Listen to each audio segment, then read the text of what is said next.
At the White House, I do want to bring you now. President Trump is making remarks right now in Virginia at a dinner that is hosted by Dr. Ben Carson. Let's listen in on Live Now. Not only is Susie the first female White House chief of staff, that's really surprising. I thought there'd be like a few, none. But it's in history, she's the first. She's also the best. I will tell you that she's the best. She makes problems go away. Now, when I say that, I'll knock on wood, because she makes problems go away. You know, she's the most powerful woman anywhere in the world, they said. I read that today someplace, Susie. You know, one phone call and countries can disappear. But she's not that type of a person. But she is. I believe she is the most powerful woman in the world. That's pretty good, right? We're also delighted to be joined by Secretary of Energy, Chris Wright, and there's nobody better than Chris. Chris? Thank you, Chris. He's great.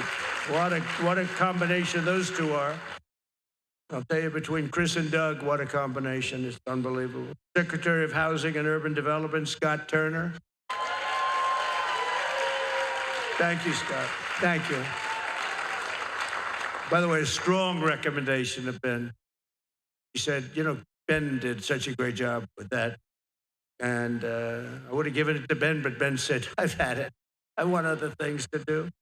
But and he's gone on to some very important things. But he said the best guy is Scott Turner.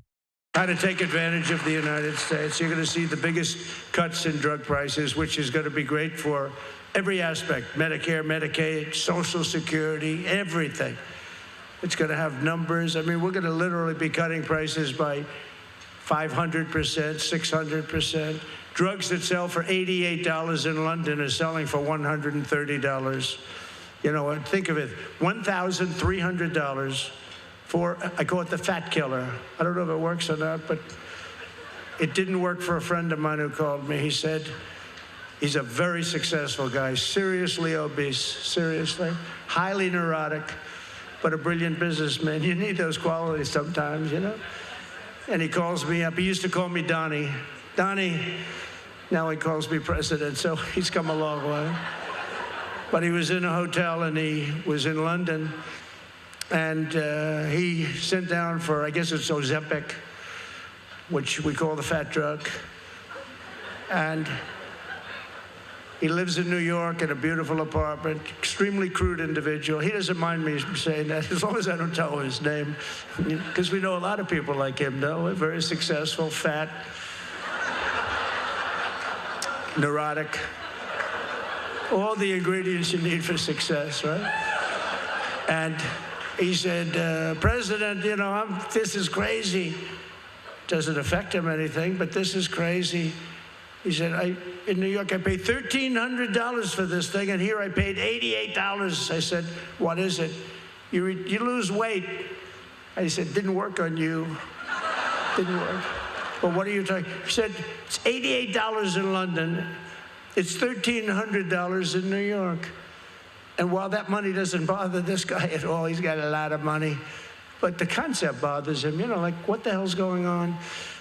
And we've all known it's been a secret. Dr. Oz is in charge, and he's a smart, tough guy, and I hope he's going to do the job on it, because it's done. The deal is done, and the drug companies, and they've been for years, for 20 years, this has been going on for many years, decades, and basically the United States has been paying for the cost of drugs of other nations, and it's not going on any longer. I called the drug companies. I called one of the best. I won't use the name because he's actually a high-quality guy, makes about $40 million a year, all cash.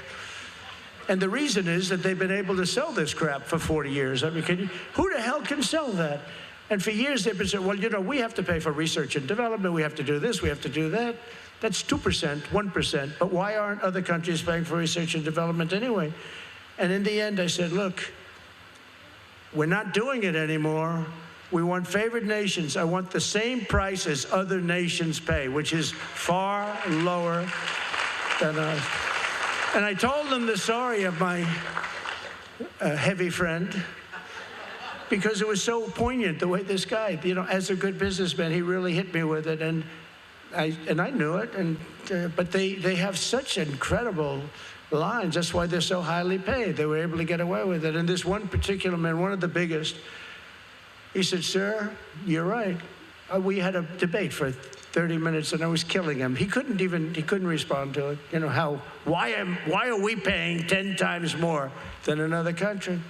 Right next door, we have a country. People go there every month or 2 months to go buy drugs, rich people, because it's such a ridiculous thing. And I said, they're successful, and they get paid all that money because anybody that could sell this is damn good. They're amazing executives, actually. And this guy really did something that was good. He held up his hands. He said, half an hour, he said, sir, I can't do this anymore.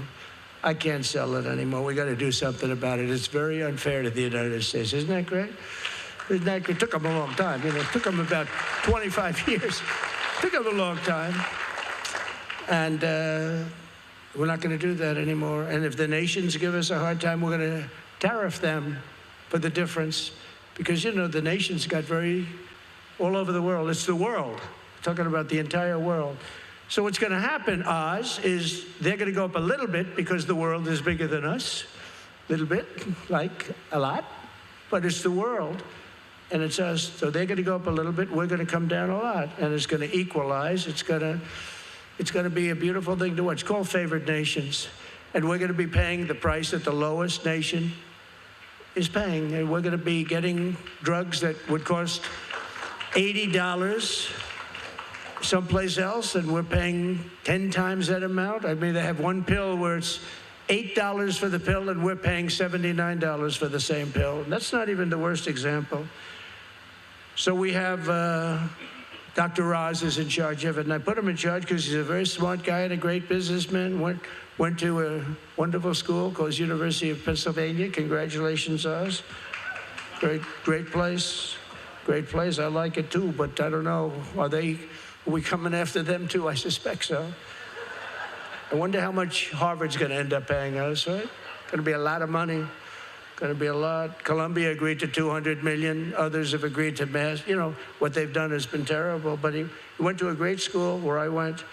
And this is going to be earth-shattering. This is not like, you know, we're reducing it. Just one quick story on this, because it's so important. It's so big. It's going to be incredible for every one of our different programs, especially Medicaid, Medicare, Social Security, everything.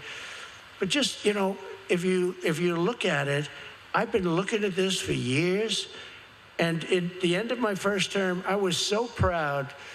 I was so foolish and proud, because I was the first president in 32 years who actually brought drug prices down. So I brought them down for the year. So the first time that this has happened in, I think it was 32 years, a long time, where the drugs started out at X and they went down during the course of the year. So after a 12-month period, and I was so proud of myself, I called a news conference. I said, ladies and gentlemen, I want to let you know that this is the first time this has happened in the history of our country for 32 years, I guess, but maybe longer than that. I'm proud to announce that drug prices for the year have gone down. And the people stood up. You know, the fake news couldn't care less. And they didn't get much of a charge out of it. But a couple of people went like this, because I announced the amount. It was 1/4%. I was so proud. But now I'm going to bring them down 1,300%. Think of this. 1,000%, 500%, 200%, whatever, different. And I'm really proud of that. But at the time, I thought it was wonderful. I actually did something that wasn't done. I didn't think it was just a tiny little cut. But it was something at the time. But after getting to know the system is quite a system. And it's run by very brilliant people on the other side. And we're not going to let that happen anymore. We're not going to be the hospital for the rest of the world. We're going to take care of our country first, and we're going to help other countries also and other places. We have a lot of money coming in because of tariffs. You know, we have a lot of money coming in because of tariffs. If it wasn't for tariffs, we'd have a big problem. But fortunately, we've been able to stop the world from taking advantage of us through their use of tariffs, right? Sort of interesting. But also, here's FDA Commissioner. He's going to be working with us on this. Marty McCary, who's fantastic. He's done amazing. He's done great. Thank you. He's done great. He's really amazing. And they're really working on it with Bobby. They're working on it. Bobby's so non-controversial. I wish we could get somebody who's a little bit more exciting in there. And, but they're doing something. And I think we have, frankly, that's a big announcement. I think we have a bigger announcement coming. I hope on Monday, Marty. It's enough. We have to announce. We have to make the announcement. It's so big. We can't let people keep doing this. I don't want to wait any longer. We don't need anything more. And if it's wrong, it's right. It's not going to be wrong. But if it is wrong, it's fine that we have to do it. Because we're going to have an announcement on autism on Monday. Got to be Monday. I don't want to do it Tuesday, Wednesday, Thursday. And I think it's going to be a very important announcement. I think it's going to be one of the most important things that we will do. Because what's happened with autism, do you know that if you go back 15 years, maybe a little bit longer, it was 1 in 10,000 children had autism. Bobby told me, it's hard to believe that this is correct, that as of recently, it was 1 in 10 boys. Is that pretty correct, Marty and Oz? 1 in 10. 1 in 12. 1 in 12. Think of it. 1 in 10,000. Before that, it was 1 in 20,000. But it was 1 in 10,000, let's say 16, 17 years ago. And now it's 1 in 12 boys, and girls are slightly higher. Not much, but they're slightly higher. It's so horrible. It's so horrible. And I think we have the answer. And I think it's going to be very strongly given, and we're going to do it on Monday. I'd like to do it tomorrow. Tomorrow we're honoring a great man, however. Charlie Kirk, we're honoring somebody that's been with us right from the beginning. Right from the beginning he's been with me. We had an army, and he loved what we were doing so much. He was such a great guy. He'd say, President, could you come tomorrow and make a speech? I said, tomorrow? I said, Charlie, I'm president. I mean, you got to give me a little notice. He said, well, would it be possible? They'd love to see you. Usually I tried to do it, too. He was unbelievable. He had just an army of young people. They loved him so much. I mean, they're devastated right now. Everybody's devastated. So we're going tomorrow, and we're going to be flying in, and we're going to say some little words, but there are no words to really describe what happened. It should never have happened to him. He's a good person. Nobody deserves that, but he really did deserve that. I want to also thank Representatives Beth Van Dyne and Rich McCormick very much, and Virginia Attorney General Jason Mayeres. Thank you very much, Jason. Thank you. Thank you. Good job. Talking about other law enforcement people in Virginia, you know that, right? I had one that was endorsed so strongly by 2 Democrat senators that I said, I don't want that person. You know, when you get too strong an endorsement from the Democrats and not very strong from the Republicans, you say there's something I don't like about it. Does that make sense to anybody? Who knows, but we got to follow our instincts, right? And a very good friend of mine, Bob Unanaway, who is just he's a popular guy. I'll tell you, I heard backstage, and Bob's going to be getting a big award very soon from me, and I'm really looking forward to that, and I'm going to announce it over the next week or so, but it's very important. And, you know, he was incredible.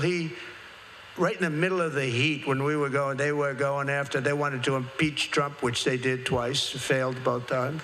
They wanted to indict Trump. They did that too 5 times.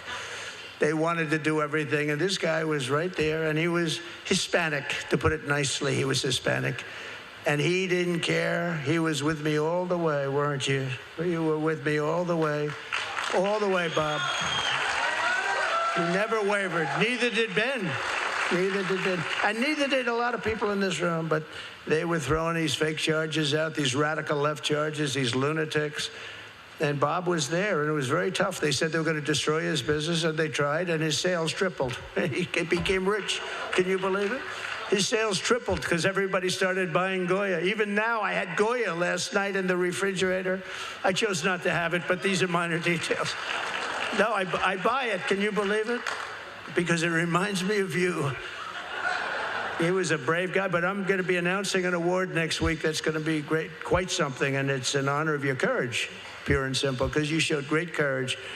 You know, we won this Hispanic way. We did so well with Hispanics. There's never been anything like it. On the Republican side, there's never been anything even close. We won Miami. We won so many different places. And the entire borderline with Mexico and Texas, we won. I got a call from the governor. Do you know, sir, you won every single area on the border of Texas, all Hispanic, 88%, 92%, all these towns. And said, you won every one. That's the first time that's happened since Reconstruction. I said, define Reconstruction. Are you talking about the Civil War? He said, yes. It was a little different. I've never heard. That's a term that's a little different. I wanted accuracy. So the Civil War, first time, and we won. But it's because of Bob and people like Bob. And we love you, Bob, and you were great, and thank you very much. And Ben loves you, too. I know that. So we're going to have a big award for you. But as you know, we're here this evening at George Washington's beautiful Mount Vernon, as I've just returned from the magnificent United Kingdom with King Charles and Camilla and the whole group. What a group. They're great people. They're great people. And they really laid it out. They said there's never been, and don't forget, they're really honoring the country. There has never been anything, and they did it for me a number of years ago. It's the first time they've done it twice for a president. That's because it wasn't consecutive. Now, we actually know it was consecutive, okay? If we want to be accurate about it. We want to be accurate. I'll be called a three-termer, but the only problem is I want to be 3 terms, but I don't want the results of the second term, okay? I don't want anything to do with people pouring into our country totally unchecked, and a big problem, but we're getting them out. We have no choice as a country. We have no choice. We're doing better than we've ever done as a country, I believe. But a lot's changed since the days of President Washington and King George III.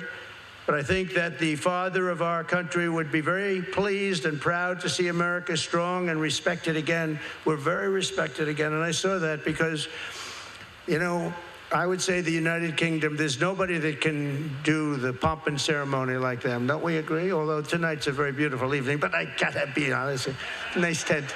It's a nice tent. I like that building that's 1,400 years old, slightly better. Did you see that, the table? It was like 100 yards, like a length of a football field, in a ballroom that was like this. It was the most, they opened the doors, I said, I've never seen anything like this. But this is a close second.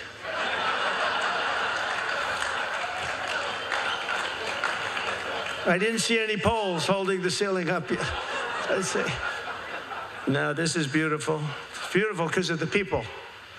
And we had, by the way, everybody was there, every big business leader. That was really that was an amazing event. But it was respect for the country. It's the biggest event they've ever done of its kind. There's never been anything even close. It was. Thank you. I like that guy. I don't know who the hell he is. I know he's all men. Who is that? Stand up. Look at this guy. I don't know who the hell he is. I like him. Thank you. I like that voice. I like that voice. Thank you very much. But there could be no more appropriate place to hosting the gathering because American Cornerstone Institute exists to defend and promote the fundamental values and principles of the American founding. Those are the ideals that our movement and our administration are defending each and every day. And now our country is thriving like never before. We are, actually. We're thriving. You know, the King of Saudi Arabia said to me when I was over there, you know, sir, 1 year ago you were a dead country. He actually said, that's such a tough one. It's tough. But it's true. We were a dead country. We were going to be a non-country. And now we've got the hottest country anywhere in the world. There's no country as hot as we are.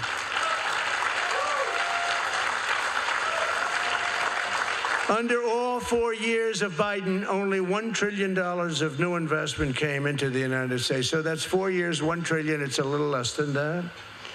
Under 8 months of Trump, we've already secured commitments of $17 trillion coming in. Thank you. And if you take the good years that we've had, it's just a small fraction. Think of it. It's going to be more than $17 trillion for the year. And this is, essentially we're talking about up till that point, 8 months.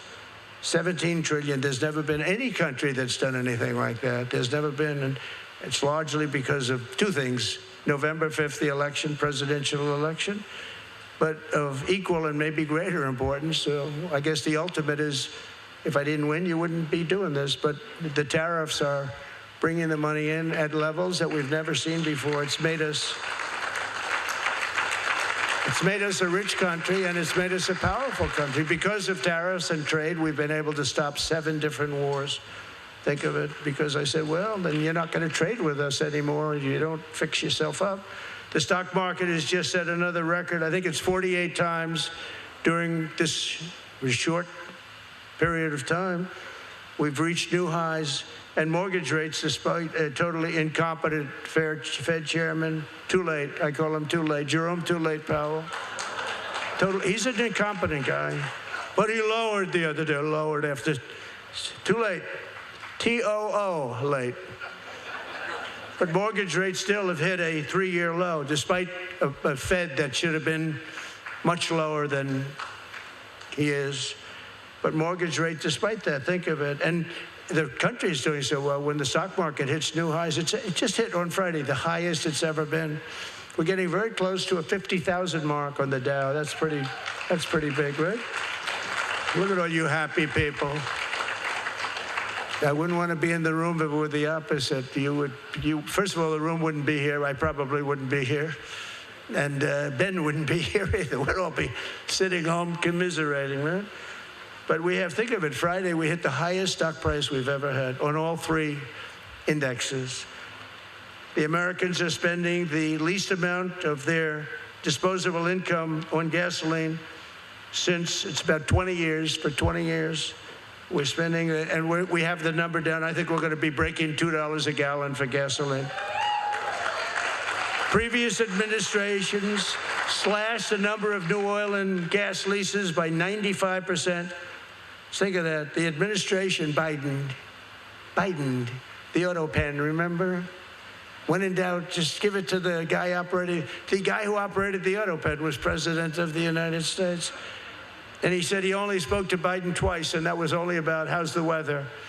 So therefore, it's illegal because you're not allowed to do that. You shouldn't use an auto pen anyway. When I sign something about somebody's made a general or somebody's made a secretary of something, other than Oz, who doesn't care so much about formality, but I think it's nice to actually have a signature other than an auto pen.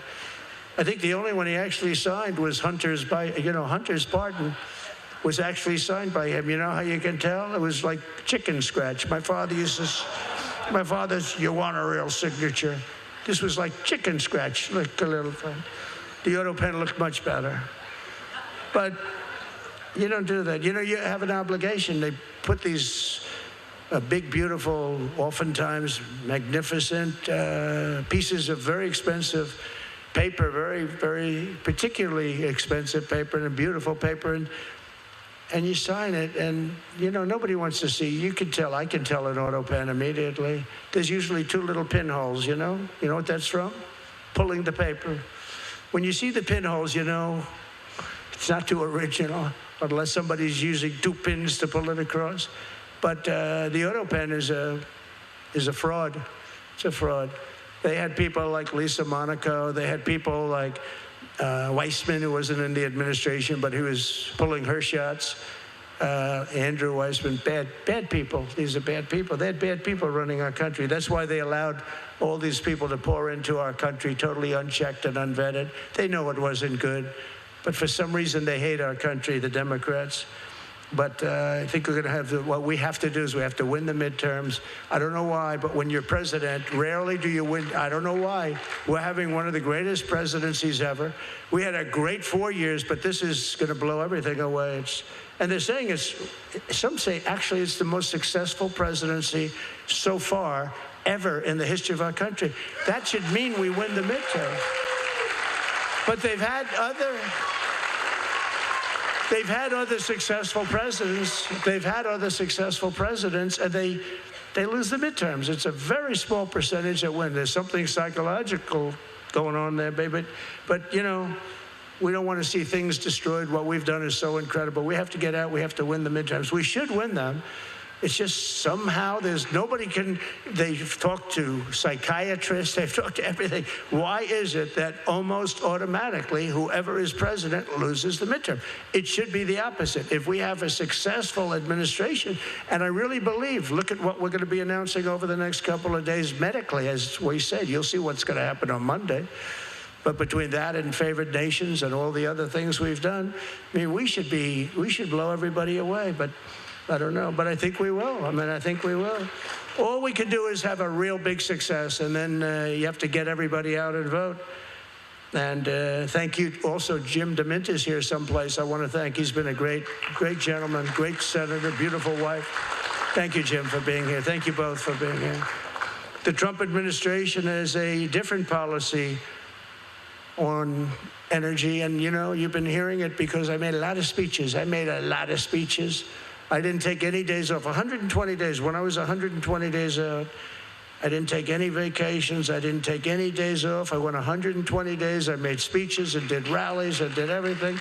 And all you heard was drill, baby, drill. We're going to drill, baby, drill.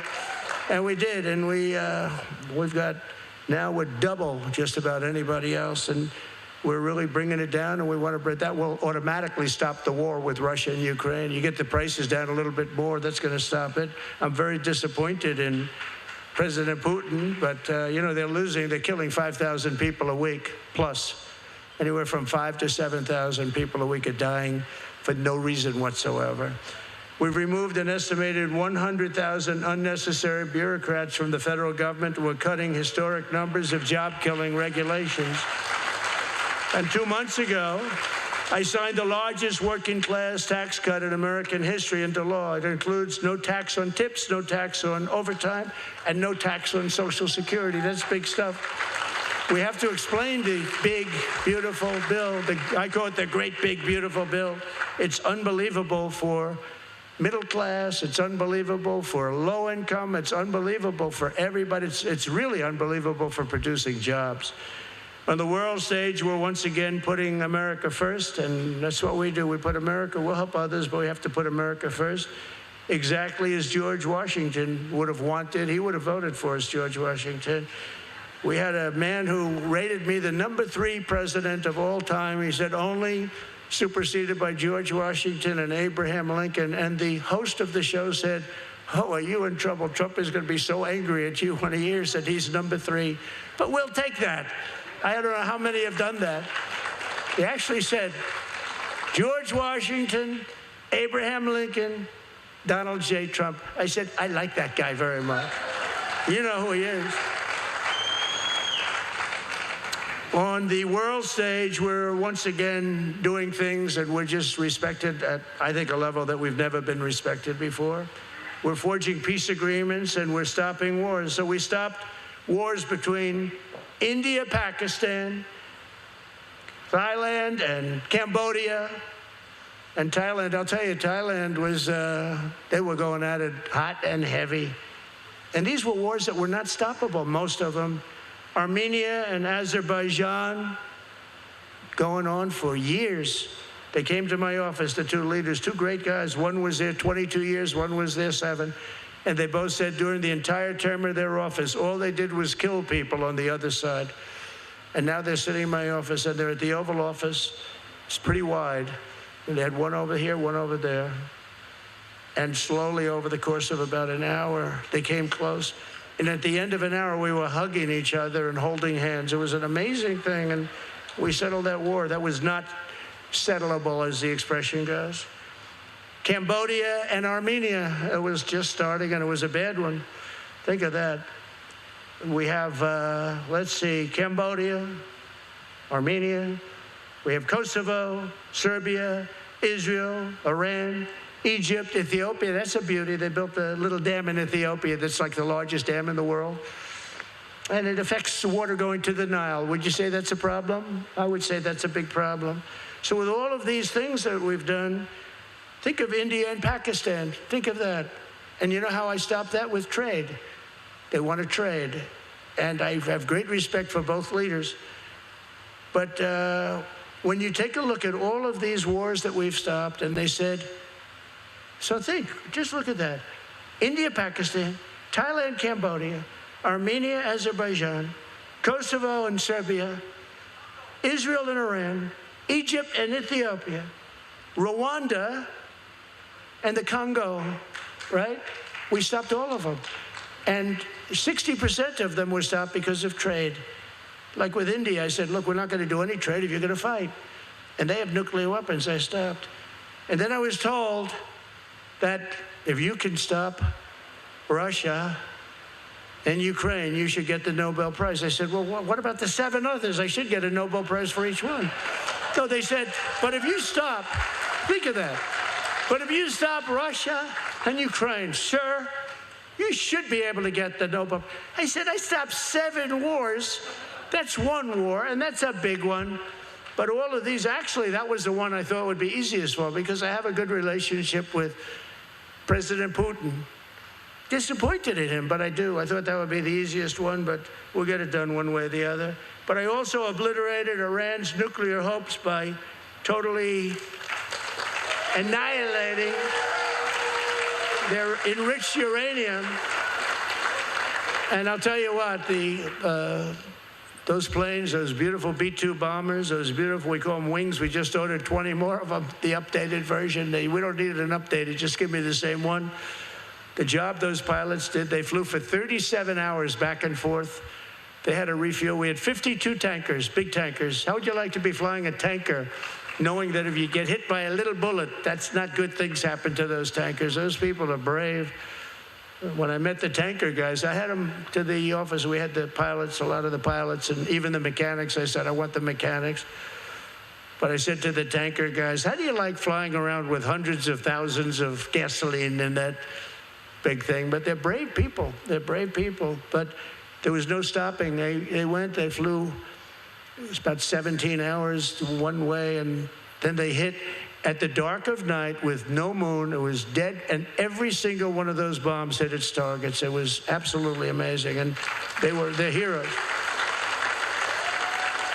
And when the pilots went in, they came into the office, and I met them, and they're all great-looking guys. They look like Tom Cruise. Actually, they look like Tom Cruise. But they're all great-looking guys. I would have said Tom Cruise, but, you know, he called me about something recently. He was such a nice guy. I'm not going to say it. I'm just saying he's a hell of a looking guy, but these people are great. But they said, sir, you know what? For 22 years, we practiced this mission. Us and our predecessors, we practiced it 3 to 4 times every single year for 22 years, and you're the only president that had the courage to let us go and do our thing. It's very interesting, right? I didn't know that. But we stopped the flood of illegal aliens stampeding across our borders, and for 4 months in a row, the numbers of illegals admitted into the United States is 0. It's 0. Even I find that hard to believe, but it's made up by very liberal think tank, and I'll take it, but it's 0. It's just about 0. Hard to believe, right? If you look back a year and 2 years, there was millions of people coming across our border from mental institutions, from prisons, drug dealers, gangs, the toughest gangs anywhere in the world. They came from all over. We designated Tren de Aragua, MS-13, and the Mexican drug cartels as foreign terrorist organizations, which nobody else did. And we're hitting them, as you probably noticed, very hard. And we're blowing the Venezuelan narco-terrorists. We're blowing them the hell out of the water. Every time you see a boat, thousands of people die from the cargo in that boat. Thousands of people die.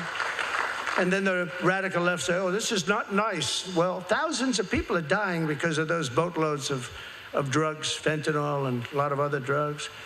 We're restoring law and order to our cities and towns, including our nation's capital, Washington, D.C., where you can now go out to have dinner. That's right, here we are. You can now, what is the difference? I was at a deal today, and I'm in the car, and I said, ride me right through Washington. I want to go right. The parks were groomed. There was no trash. There were no tents. We had no tent cities. It was clean. It's going to look even better in 6 months to a year. We're going to change the medians that are rotted. We're going to get rid of the little potholes. But even it looked, Susie, it looked beautiful. It was so different. Nice weather, nice day. The grass was growing. Some of the grass I'm not going to have to change. I thought I was going to replace the grass all over. This grass looked good. It looked so good. And, you know, we actually had soldiers. You saw them. We didn't tell them to do this because we don't want to tell them. They were picking up trash. Did you see that? They were picking up trash. The National Guard, these great military people, the job they did has been unbelievable. And then, you know, this is a tough argument for them. I would say this is tougher than men playing in women's sports and transgender for everybody. You know, transgender for everybody. But the men playing in women's sports is tough. But, you know, the open borders is a tough one. But the best argument is crime. This is would I like to be running? Would I like to run crime? We don't like crime, and the Democrats obviously love it. How about that? They like crime, we don't. That's all you have to say, a sign. They like crime, we don't.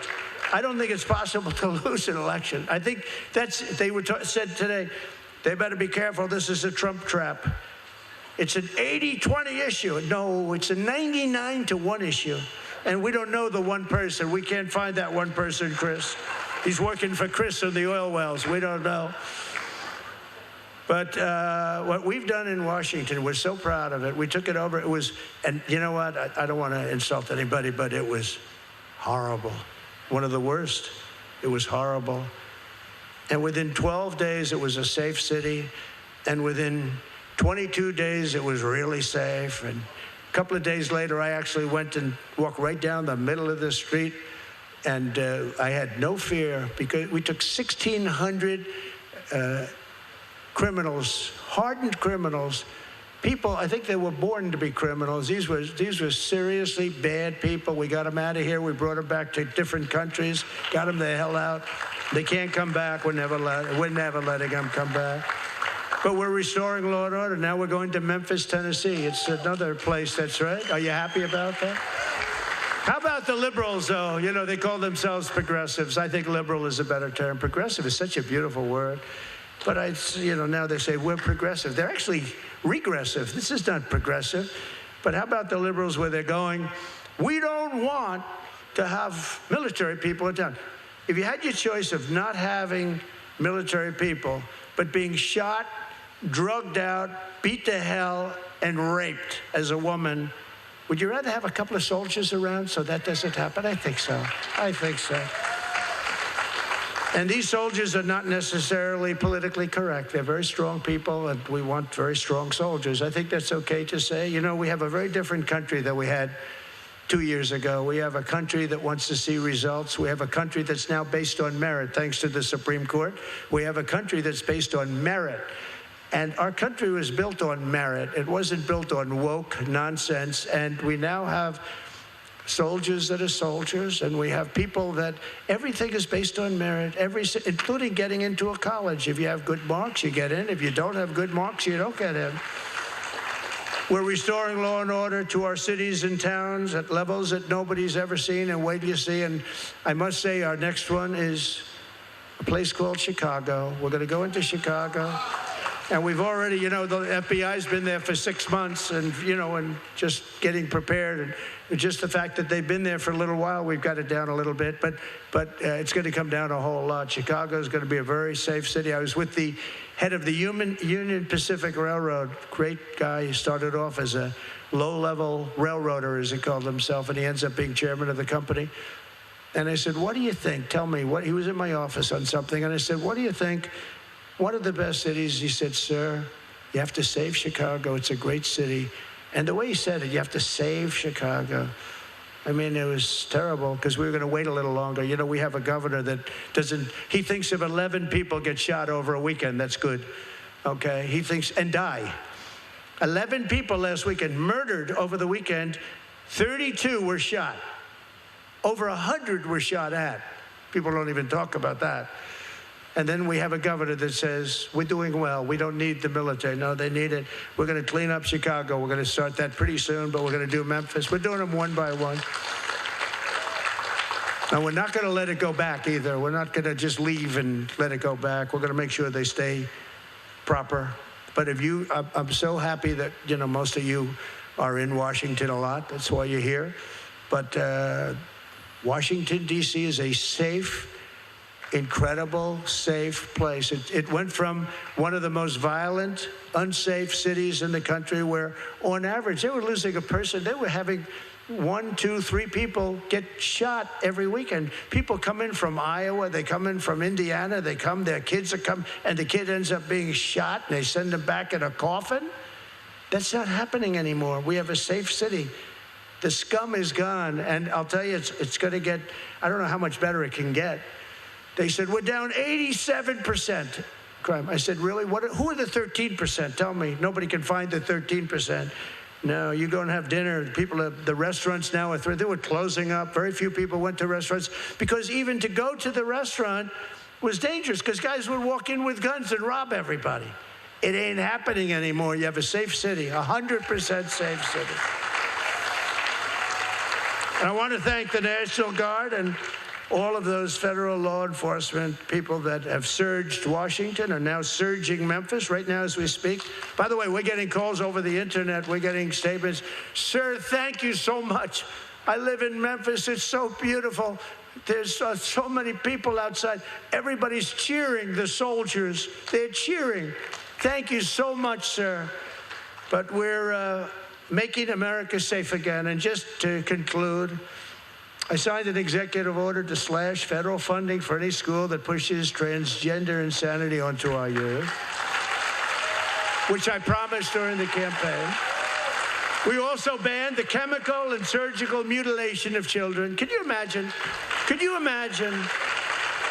Let's say 15 or 20 years ago, you're a politician, and you say, we've banned the chemical and surgical mutilation of your children. Could you imagine having to make a statement like that? People would say, what the hell is he talking about? Right? Can you imagine that, Chris? You make a statement that you're going to not mutilate their children? Who would think that? But different times. Well, we've banned it. We don't let that happen. As you know, we've very strong. Everyone's now we're just about there. It's hard to believe it was hard to do. Here's another one. Could you imagine saying this 20 years ago? 10 years ago, we got men out of women's sports. Isn't that nice? Isn't that nice? You ever see the weightlifter? The weightlifter? You break a record by 114 pounds, a record that stood for 18 years got broken by 114 pounds. The whole thing is crazy. These people are crazy. And we're going to have a hard time extending because no matter what, if they got every dream, every single thing that they ever wanted, which are all bad things. Nobody would want them. Non-common sense things. They won't extend anything. They won't vote. You won't get a single vote. The only thing I respect them for one thing, they stick together. But their policies are so bad and so sick. And they're afraid to be individuals. They just go with whatever the party tells them to go. And it's all the stuff you can't get elected with it. So we had a great vote in the House. The Republicans voted good to extend.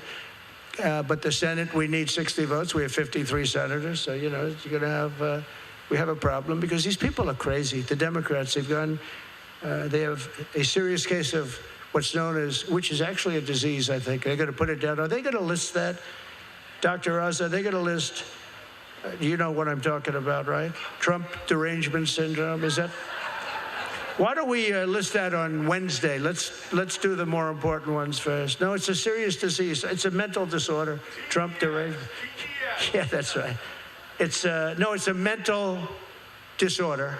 Trump derangement syndrome, and they've got it in levels that have never been seen before. But that's good. That means we're doing the right thing. I made it the official policy of the United States government that there are only 2 genders. I think Jim DeMint will like this. Men and female. Are you okay with that, Jim? I don't know. I think Jim's very upset about that. Who the hell can be upset? We got rid of the sinister Johnson Amendment so that pastors can speak the truth. Not only pastors, people of religion can speak the truth, everything in their heart. I also ended the weaponization of law enforcement against religious believers, as you know, and pardoned the pro-life activists thrown in jail by the very angry, mean Biden You know, Biden was always a mean guy, but never a smart guy. You know, even you go back 30 years ago, 40 years ago, he was a stupid guy, but he was always a mean son of a bitch, you know? How's it working? Not working too well for him right now, as that says. So when you start feeling sorry for him, remember, he was a bad guy. And I created the first ever Department of Justice task force to eradicate anti-Christian bias.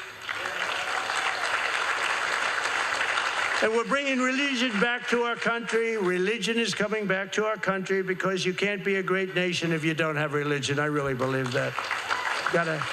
There's got to be something we're doing this for. And to support parents' rights, we're also fighting very hard for school choice. We just got it in the great state of Texas with the governor and lieutenant governor. And we've created a massive tax credit for school choice scholarships so that you can send your child to a school that shares your values. It's a big thing, school choice. I want to congratulate the American Cornerstone Institute, very important, on the Little Patriots program. That's a great program which is devoted to ensuring that young people are taught to love America as much as we do. We love America, or we wouldn't be here tonight. I certainly wouldn't be in a tuxedo tonight. And as you know, next year we'll be celebrating the 250th anniversary of the American founding, 250 years. It doesn't seem so long when you have William the Conqueror. I said, Windsor Castle, when was it built? Sir, around 990. I'd say 990. Let's see. Trying to figure that one out. 990. So it's like, you know, it's like really old. You know, I thought the White House was old. So the White House is 1799. Okay, that's pretty old, right? But 990, and the name of the king at the time was William the Conqueror. I said, that's the coolest name I've ever heard. William the Conqueror. And he built this massive castle, and he was known for winning wars. It's very interesting. In fact, I asked King Charles, why do we call you Charles the Conqueror? He said, no, I don't think so. I don't think so. But he's a great guy, and he's doing a great job, an unbelievable job. But the 250th anniversary, we're in it, and it's something we're going to have a year that few people have seen before. With the help of the incredible men and women like those here tonight, and everybody here is excited about it, we're ensuring that when that anniversary does come, our country will be a very strong, proud country. We're not going to have Afghanistan events, the most embarrassing event in the history of our country. Our people will be proud, our communities will be safe, our culture will be thriving, we'll be respected all over the world. We are right now. No, I said it before, we're the hottest country anywhere in the world. And America will be freer, greater, and more successful than ever before. And remember that we also have the Olympics. You know, we have the Olympics and we have the World Cup. And, you know, I got both of them. I was very proud to get both of them. I got them both.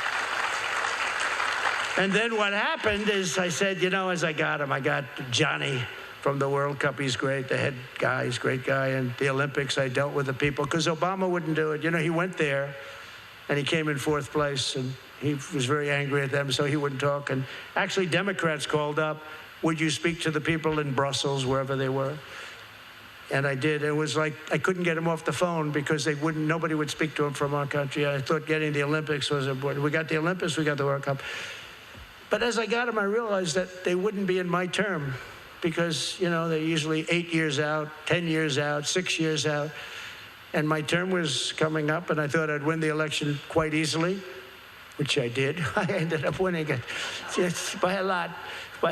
Actually, they don't even fight. You know, the cameras used to turn off. How dare you say that? But now they don't. They say, even the crazy ones, they say, well, it's actually right.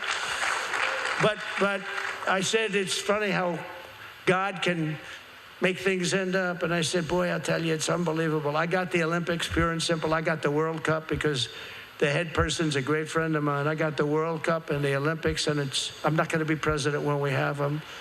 And look what happened. They screwed me on the second election, and I got it in the third. And lo and behold, we not only have the 250th, we have the Olympics and the World Cup. So you never know how things are going to turn out. But I want to thank everybody for being here. I want to congratulate American Cornerstone Institute. It's been amazing, the job that Ben's done. And I have one final thing to say, and this is maybe outside of what I said medically, and watch what's going to happen next week. But outside of that, this is the most important. And he's a part of the medical, too, because he's truly a great doctor. But we are going to be presenting Dr. Ben Carson with the highest civilian award and honor in our country. It's the civilian version of the Medal of Honor, which is our highest military award. It's the Presidential Medal of Freedom, and we're going to have a ceremony at the White House honoring Dr. Ben Carson, the Presidential Medal of Freedom. Congratulations, Ben. Congratulations. And everybody, thank you very much. We much appreciate it. Congratulations, Ben. He didn't know this. He didn't know it. I hope he's happy. Thank you very much, everybody. Have a good time. Thank you. All right, President Trump announcing at the very end of his speech that Ben Carson will be getting the Presidential Medal of Freedom. That's the highest